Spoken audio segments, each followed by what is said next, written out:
Welcome, friends. There's a lot on my mind.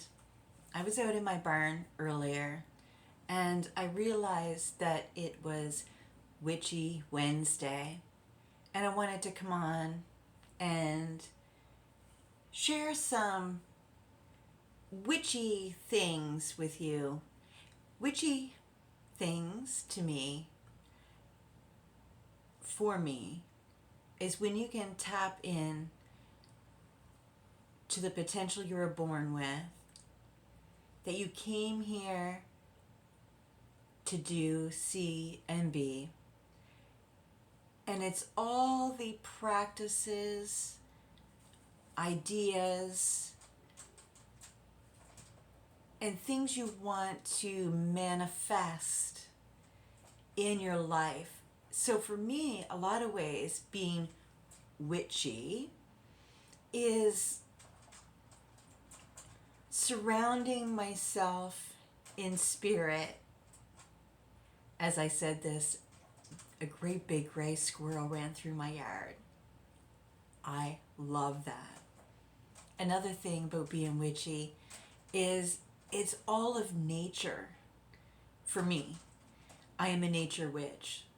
And there's a huge variety of different witches, witch styles, witch beliefs, witch ideas, and my favorite is the witches' magic. There's witches that are healers. There's the kitchen witch that gets in the kitchen and makes mystical candles and stews and soups and meat that falls apart, melts in your mouth, and brings our hearts, body, and spirit great healing. So this Witch Tip Wednesday, what was on my mind was our responses and reactions to our triggers and our traumas that we've had in our own personal lives, and how it taps into our addictions. And I was thinking specifically about myself.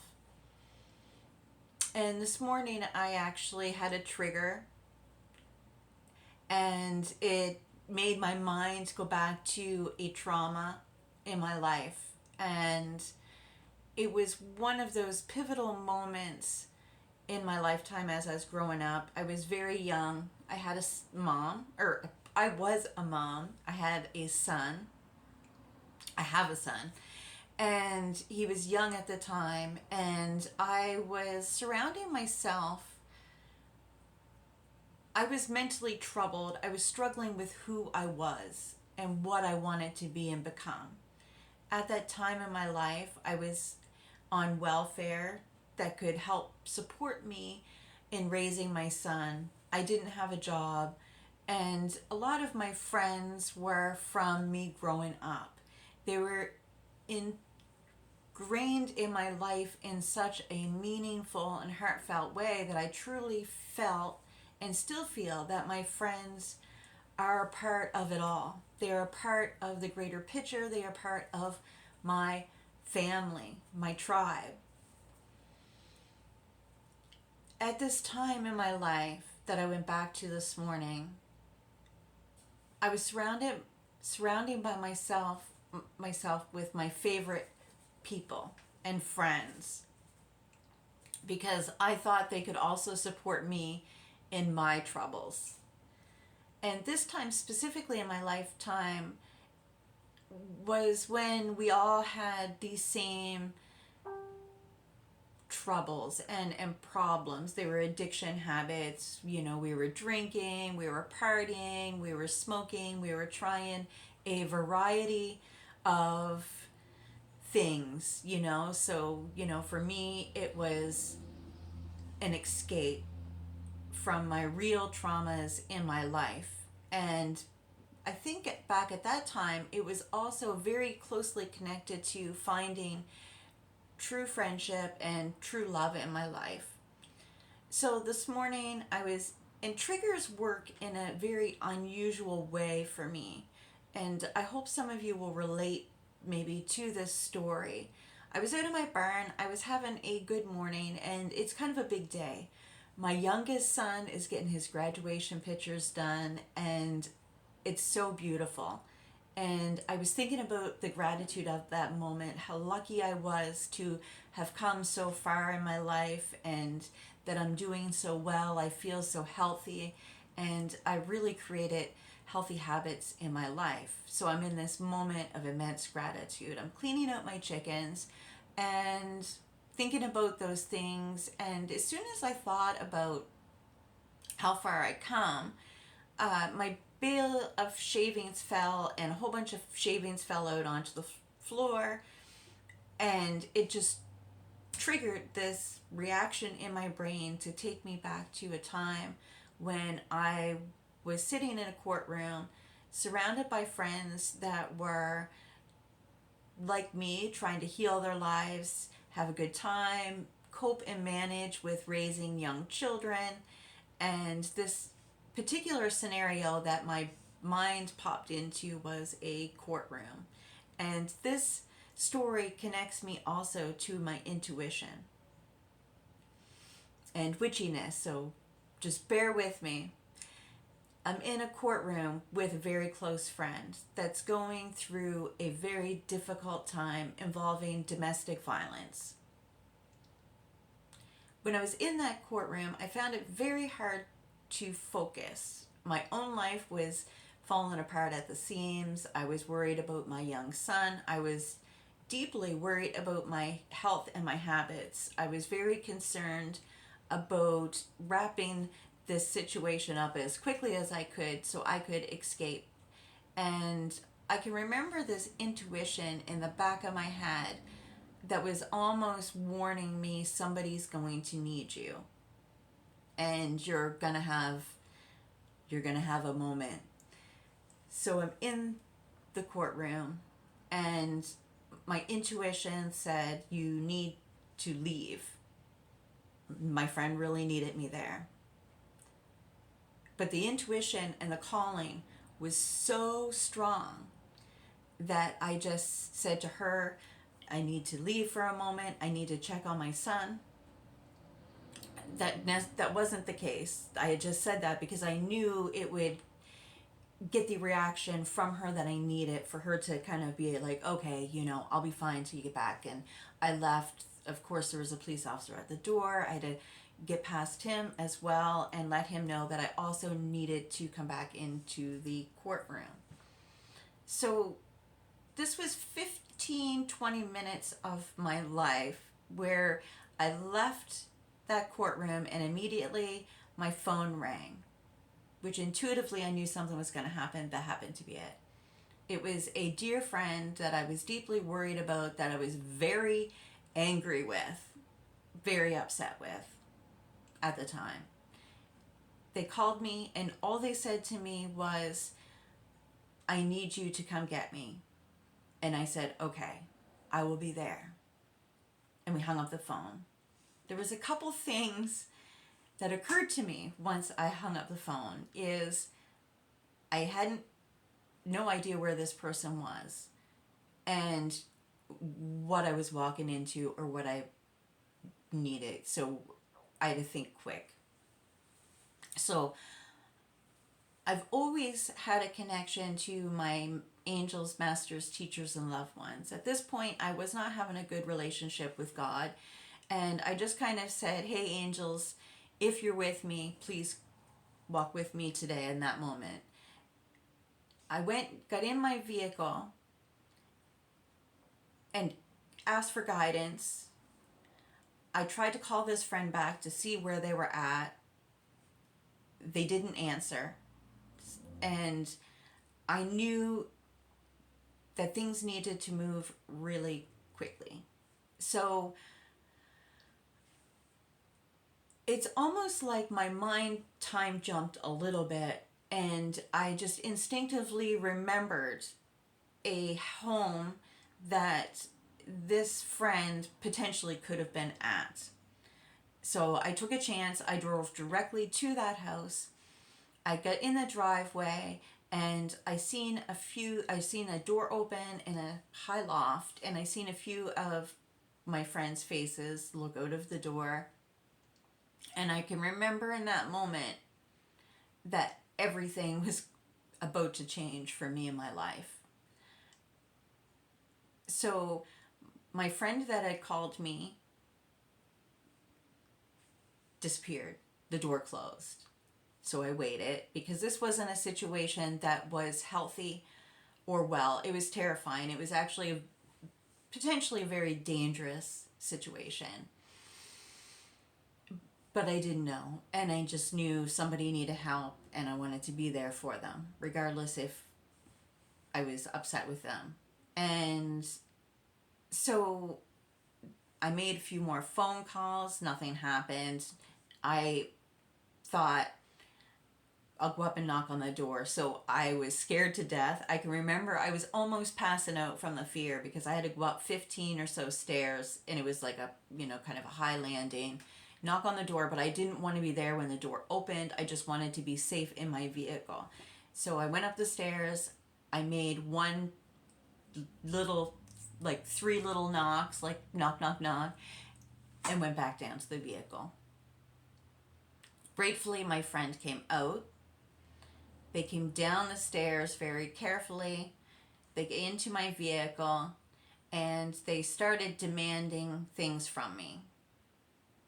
And I knew in that moment I was in one of the most unpredictable, life-changing situations, and I needed to figure out what to do because I needed to be back in the courtroom very quickly. And in my mind, I was thinking 15 minutes.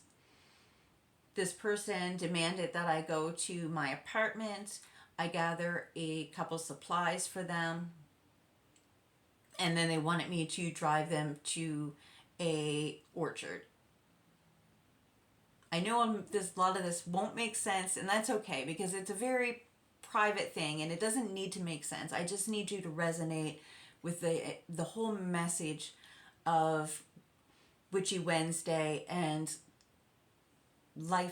potentially life-saving tips.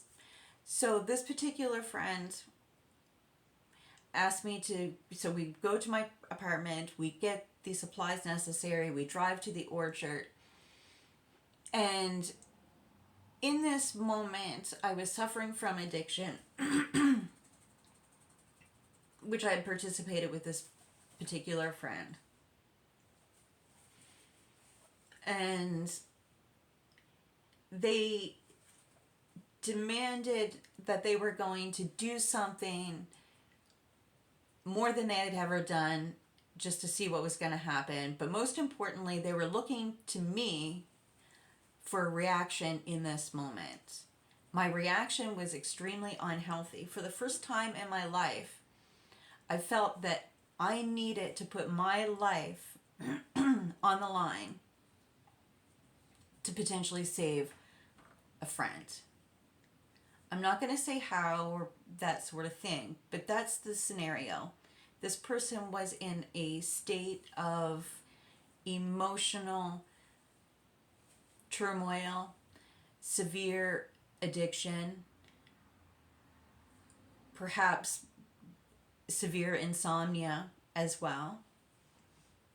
And I was coming out of an extremely intense, toxic, unpredictable situation from the courtroom. So I went from the courtroom to this situation in an orchard, sitting with a friend that was in dire straits, that I had an opportunity to, I felt at the time, to put my own life in line to help save them.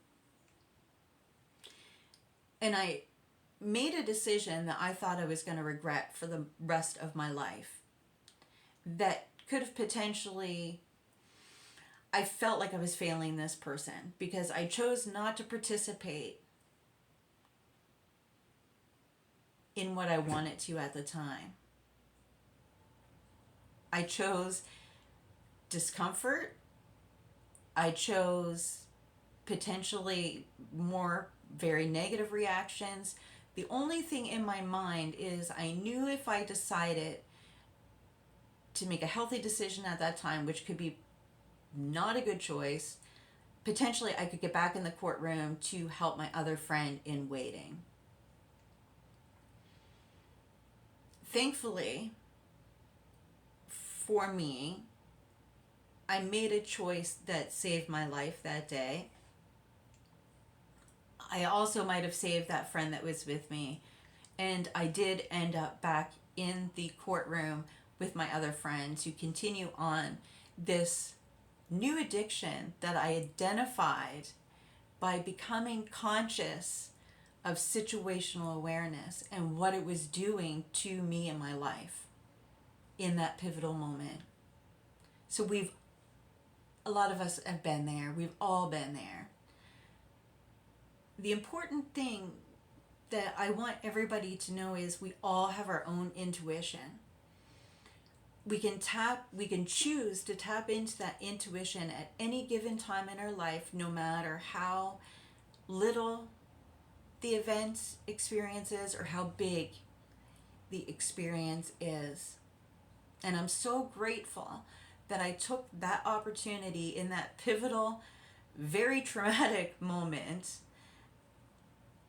at the time that saved my life and saved my friend's life and allowed me to be present in my own life.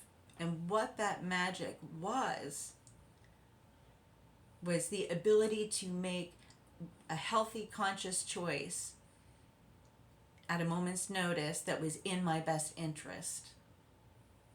I didn't know how it was going to pan out. Thankfully, it did pan out very well. And when I was thinking of that moment just 16, 17 minutes ago when I was out in my barn,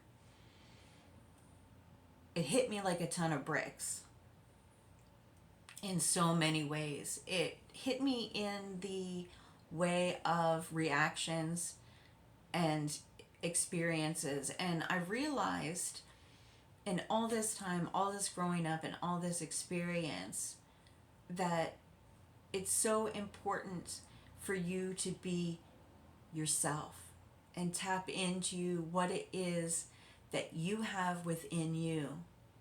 Because for as long as we're tapping into other people and other things to keep us safe, happy, healthy, and whole,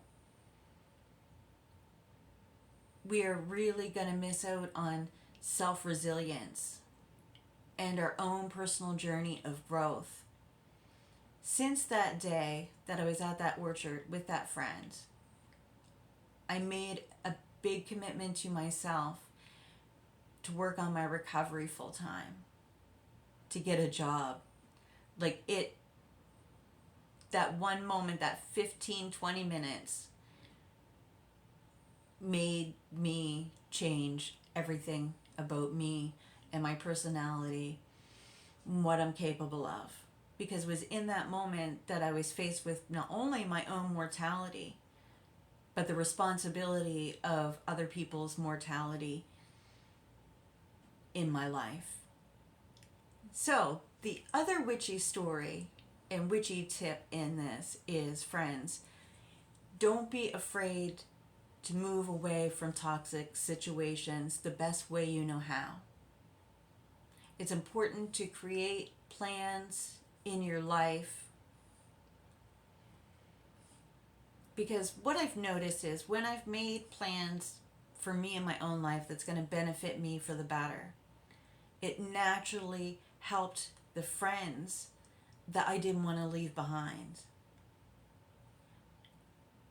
The more I focused on becoming a brighter light in my own life, being responsible for my own reactions, decisions, my own healing from my traumas and traumatic events, it was a game changer. And I want you to become self-resilient as well, because it's a muscle that you need to find. It's a muscle you need to build. It works with your intuition and your healing of yourself. And friends, the most important thing you need to hear today is it's your healing of yourself that helps heal our world in the biggest way. And I just don't want you to ever forget that. You're loved by me. I'll see you next Wednesday. Take care and do good in our world in your own way.